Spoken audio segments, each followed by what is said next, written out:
ही महीने पहले मध्य प्रदेश की कई सार्वजनिक सभाओं को मैंने संबोधित किया था। मध्य प्रदेश विधानसभा का चुनाव चल रहा था।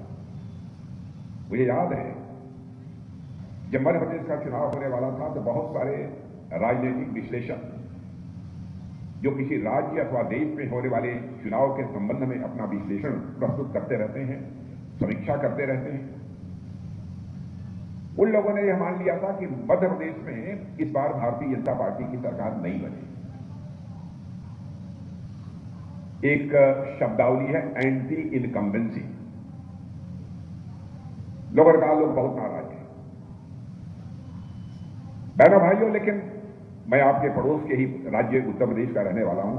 जब भी मध्य प्रदेश के लोगों के साथ हमारा मिलना जुलना होता था तो लोग यह कहते थे कि चाहे कोई कुछ भी कहे, सरकार यदि मध्य प्रदेश में किसी की बनेगी तो स्पष्ट बहुमत के साथ भारतीय जनता पार्टी की सरकार बनेगी। और सचमुच आप लोगों ने करिश्मा किया। मैं मध्य प्रदेश की जनता के प्रति आभार व्यक्त करना चाहता हूं। उन्होंने भारतीय जनता पार्टी की झोली विधानसभा चुनाव में भर दी। अब फिर से लोकसभा का चुनाव प्रारंभ हो गया 4 महीने के बाद ही।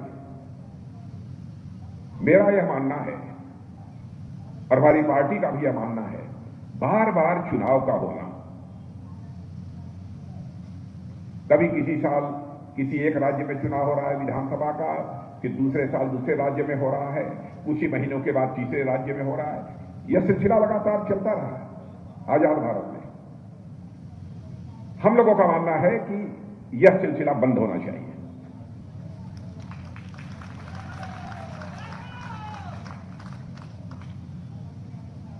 एक देश एक चुनाव, वन नेशन वन इलेक्शन।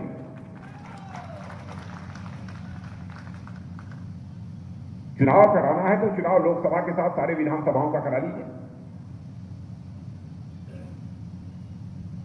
और जहां तक नगर पंचायतें हैं, नगर पालिकाएं हैं, ग्राम पंचायतें हैं, इन सबका चुनाव सारे देश भर का एक साथ करा लीजिए।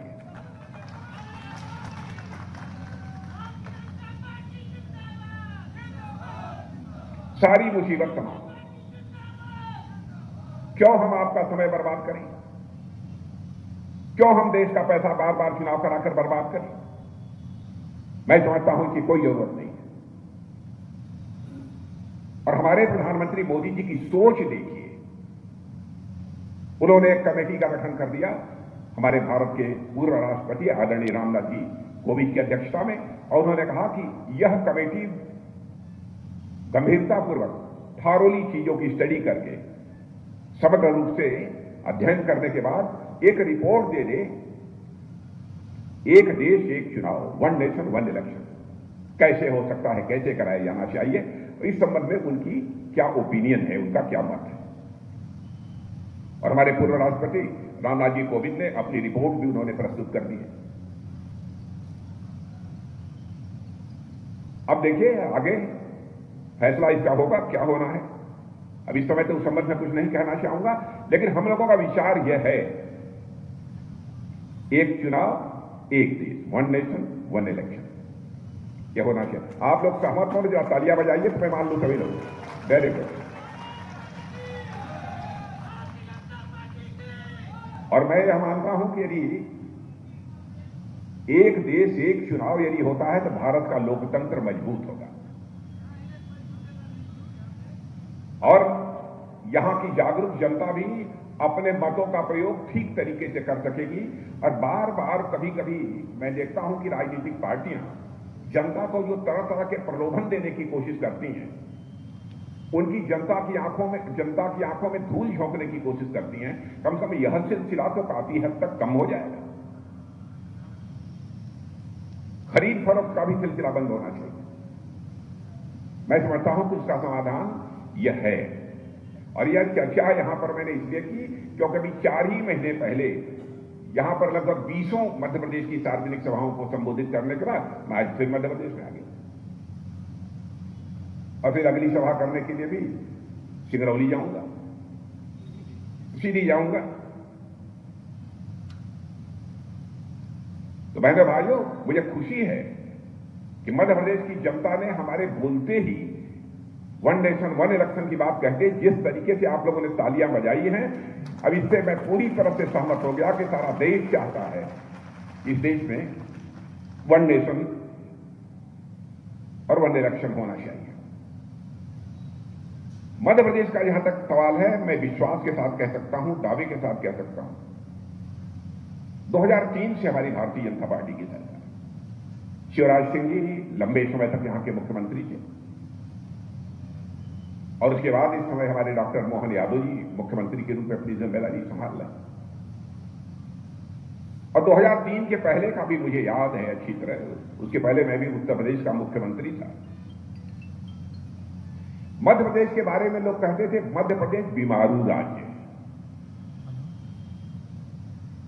मैं बधाई देना चाहता हूं मुख्यमंत्री शिवराज सिंह चौहान को, जिन्होंने लंबे समय तक जिम्मेदारी संभाली है। बीमारू राज्य की श्रेणी से उन्होंने मध्य प्रदेश को बाहर निकालने में कामयाबी हासिल की है। और मैं कह सकता हूं कि आज देश हमारा यदि तेजी के साथ आगे बढ़ रहा है तो देश को आगे ले जाने में ग्रोथ इंजन का काम यह हमारा मध्य प्रदेश राज्य भी कर रहा है। इस बात पर मुझे गौरव की अनुभूति होती है। विकास के इंजन को तेजी के साथ आगे बढ़ाने की कोशिश हमारा मध्य प्रदेश सरकार कर रहा है, मध्य प्रदेश सरकार ने किया है और आज मोहन यादव जी के नेतृत्व में हो रहा है। बहनों भाइयों, अब फिर से लोकसभा का जब चुनाव है, आप जानते हैं कि हमारे प्रधानमंत्री जी जो बोलते हैं वो सच बोलते हैं और भारतीय जनता पार्टी भी जो कहती है वो करती है। और मैं प्रेस के मित्रों से भी कहना चाहूंगा, जब से हम भारतीय जनता पार्टी के रूप में काम कर रहे हैं, अब भारतीय जनता पार्टी छोड़िए, भारतीय जनसंघ के रूप से जब से हम काम कर रहे हैं, हमारे चुनावी घोषणा पत्र को निकालकर आप देख लीजिए, जो हम लोगों ने कहा है उसको किया है। यदि न किया हो तो अखबार के पन्नों पर लिख देना राजनाथ सिंह आए और जनता से झूठ बोलकर चले गए, जनता की आंखों में धूल झोंक कर चले गए। बहनों भाइयों, आपकी आंखों में धूल झोंक कर मैं आपका समर्थन नहीं हासिल करना चाहूंगा, बल्कि जनता की आंखों में आंख डालकर आपका समर्थन हासिल करना चाहूंगा। हम लोग कहते थे बार बार, रामलला हम आएंगे, अयोध्या में मंदिर बनाएंगे, और लंबे समय से 1984 से कहते चले आ रहे थे। तो लोग ये कहते थे, हर चुनाव में आप लोग यही बोलते हैं, कब आपके रामलला आएंगे, कब मंदिर बनेगा। लेकिन बहनों भाइयों, आपने देख लिया, रामलला आ गए अयोध्या में। अपनी कुटिया से उठकर रामलला जब अपने महल में स्थापित हो गए हैं, राम राज्य का सिलसिला भी भारत में प्रारंभ होगा। हम लोगों ने कहा था जम्मू कश्मीर की धारा 370 समाप्त करेंगे। जो हिंदुस्तान के अंदर राज्यों का दर्जा है, वही दर्जा जम्मू कश्मीर का भी होना चाहिए। बहुमत मिल गया हमको संसद के दोनों सदनों में, चुटकी बजाकर समाप्त कर दिया। हम लोगों ने कहा नागरिकता कानून बनाएंगे, नागरिकता कानून बना दिया। अब देखिए, कांग्रेस के लोग, दूसरे विरोधी पार्टियों के लोग, यह लोगों के बीच एक गफलत पैदा करने की कोशिश करते हैं, गुमराह करने की कोशिश करते हैं। यह नागरिकता का कानून मुसलमानों के खिलाफ है। आज भारतीय जनता पार्टी का स्थापना दिवस है, जहां मैं आपको बधाई देना चाहता हूं। वहीं पर यह भी विश्वास दिलाना चाहता हूं मेरे बहनों भाइयों कि भारतीय जनता पार्टी जाति, पंथ, मजहब और धर्म के आधार पर कोई भेदभाव करने वाली पार्टी नहीं है। हम इंसाफ और इंसानियत की राजनीति करने वाले लोग, जस्टिस एंड ह्यूमैनिटी, इससे विश्वास करने वाले हम लोग राजनीतिक पार्टी हैं। लेकिन बराबर यह कांग्रेस पार्टी के लोग एक नफरत पैदा करके लोगों के मन में उनको डराने की कोशिश करते हैं, भाजपा के पास मत जाना। और नागरिकता कानून बना दिया तो कहते हैं कि मुसलमान भारत से बाहर निकाल दिया। आज मैं इस मंच से कहना चाहता हूं, कोई भी मुसलमान भारत से बाहर नहीं जाएगा। जो भारत का नागरिक है, भारत में ही रहे।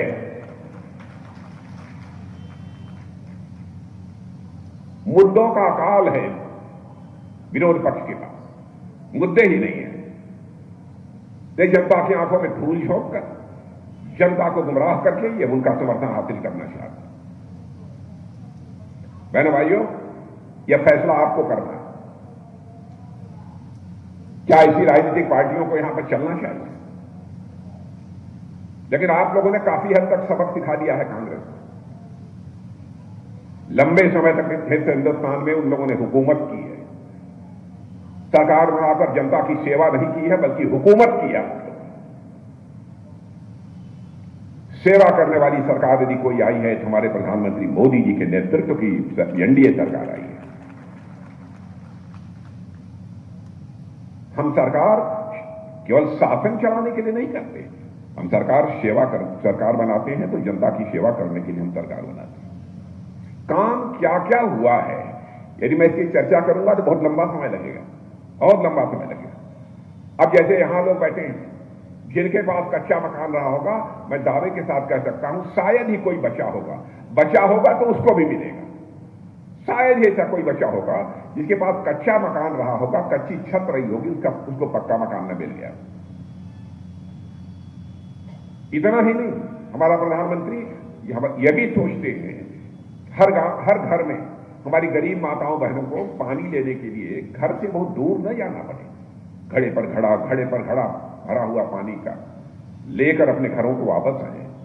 यह सिलसिला बंद होना चाहिए। और उन्होंने कहा कि हिंदुस्तान का एक भी घर शेष नहीं बचेगा जिस घर में नल के माध्यम से जल न पहुंच जाए। मेरे बहनों भाइयों, मैं समझता हूं यह काम यहां प्रारंभ हो गया हो, या यह काम प्रारंभ हुआ है ना यहां, बताइए। पर इस हद तक जाकर जनता की चिंता करना, जिसके अंदर सेवा का भाव होगा मेरे बहनों भाइयों, वही कर सकता है और कोई दूसरा नहीं कर सकता। और मैं तो आभार व्यक्त करना चाहता हूं कि आप लोगों ने फिर से यहां पर डबल इंजन की सरकार बना दी है। डबल इंजन की आप लोगों ने सरकार बना दी है। और मैं कहना चाहता हूं आपने कृपा की है। यहां पर बड़ी संख्या में किसान भी बैठे होंगे। किसान यदि नहीं होंगे तो किसान परिवारों के लोग बैठे होंगे। मैं जानता हूं, मैं भी किसान परिवार से आता हूं।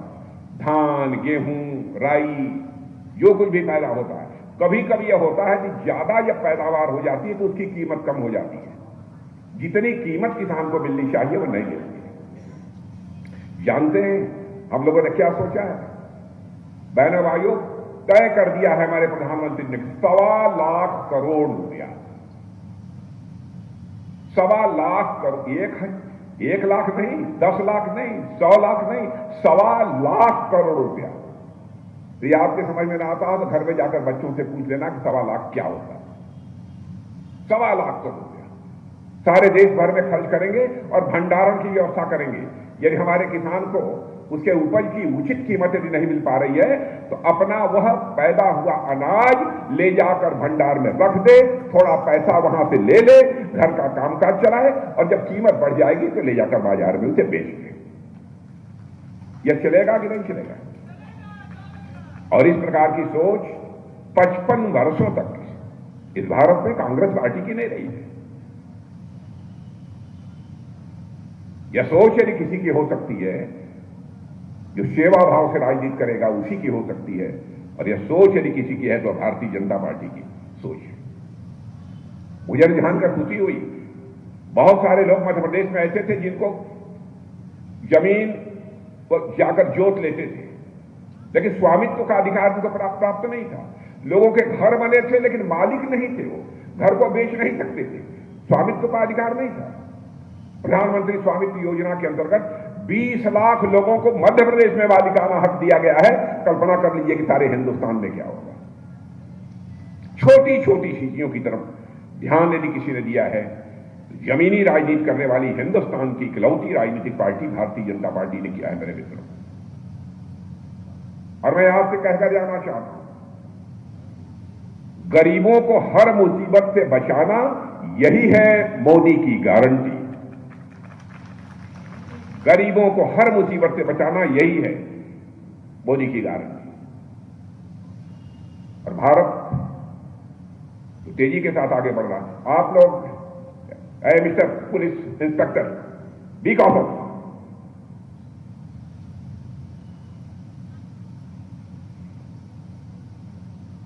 और मैं आप लोगों से कहना चाहता हूं कि संकट से इस देश को यदि कोई उबार सकता है तो भारतीय जनता पार्टी उबार सकती है। आप सबका सपोर्ट चाहिए।